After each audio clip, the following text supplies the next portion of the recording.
প্রধান শিক্ষকের বিরুদ্ধে মিড ডে মিলে দুর্নীতির অভিযোগ। পার্শ্ব শিক্ষকের বিরুদ্ধে স্কুলে না এসে বছরের পর বছর মাইনে নেওয়ার অভিযোগ চাঞ্চল্য অশোকনগরে। বিদ্যালয়ে বেশি ছাত্রের উপস্থিতি দেখে লক্ষ লক্ষ টাকা হাতিয়ে নেওয়ার অভিযোগ উঠল প্রধান শিক্ষকের বিরুদ্ধে।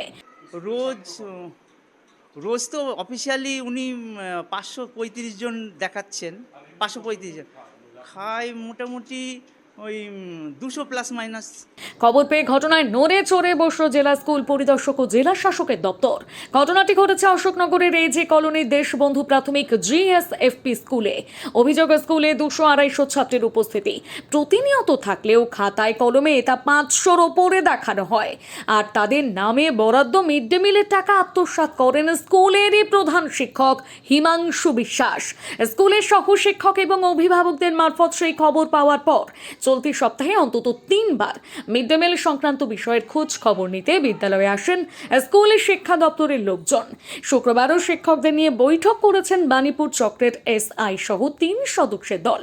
পাশাপাশি একই বিদ্যালয়ে পার্শ্ব শিক্ষিকা নন্দিতা বিশ্বাসের নামেও চাঞ্চল্যকর অভিযোগ করলেন একাধিক অভিভাবক স্কুলের শিক্ষক শিক্ষিকারা। বিদ্যালয়ে ক্লাস করাতে না এসেও বছরের পর বছর মাইনে নিচ্ছেন তিনি। মাঝে মধ্যে উপস্থিতি খাতা নিয়ে বাড়িতে চলে যান বলেও অভিযোগ উঠেছে। শিক্ষক যেটা টিচাররা বলছে যে বিগত 10 বছর 8-10 বছর ধরে নাকি উনি স্কুলে আসেন না, অথচ অ্যাটেন্ডেন্স কথা অ্যাটেন্ড হয়ে যাচ্ছে এবং ঘরে বসে মায়না পাচ্ছেন। সেটা একমাত্র টিচাররাই জানে কিভাবে এই অ্যাটেন্ডেন্স কথা সে অ্যাটেন্ড করছে এবং মায়না তুলছে। যদি ওই যে ইন্সপেকশনে আসে তখন আসতে দেখেছি, ওই কালকে যেমন এসেছিলেন, কিন্তু সেটা তো নেয় অ্যাটেন্ডেন্স খাতা ওর বাড়িতে নিয়ে গেছে। আমি হেড স্যারকে 2-3 বার জিজ্ঞেস করেছিলাম যে খাতা এরকম ওর অ্যাটেন্ডেন্স কি, তখন হচ্ছে ওদের একটা কি নাকি আলাদা রুলস আছে, তো সেই জন্যে আর কি সেটা উনিই বলতে পারবে, হেড স্যারই বলতে পারবে সবটা। এই বিষয়ে নন্দিতা অবশ্য জানিয়েছেন তার বিরুদ্ধে মিথ্যে অভিযোগ করা হচ্ছে। স্কুলে যান না, আপনার অ্যাটেন্ডেন্স খাতায় কোনো নামই নেই, সেই অর্থে কি বলবেন এটা?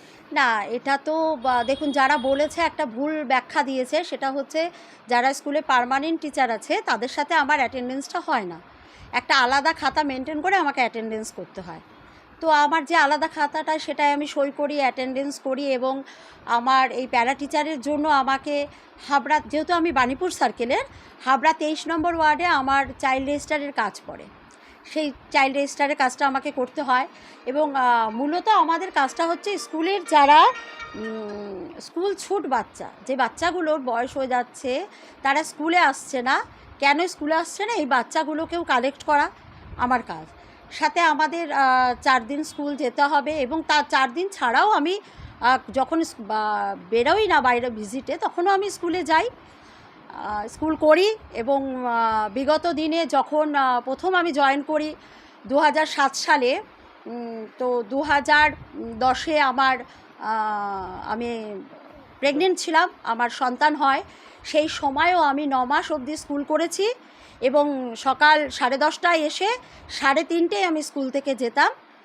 আর আজও ঠিক সেইভাবে আমি স্কুলটা করি। স্কুলের যারা কমপ্লেন করেছে, আমার মনে হয় তাদের কিছু ব্যক্তিগত স্বার্থে আমি আঘাত করেছি, তার জন্য তারা আমার বিরুদ্ধে এইটা করেছে।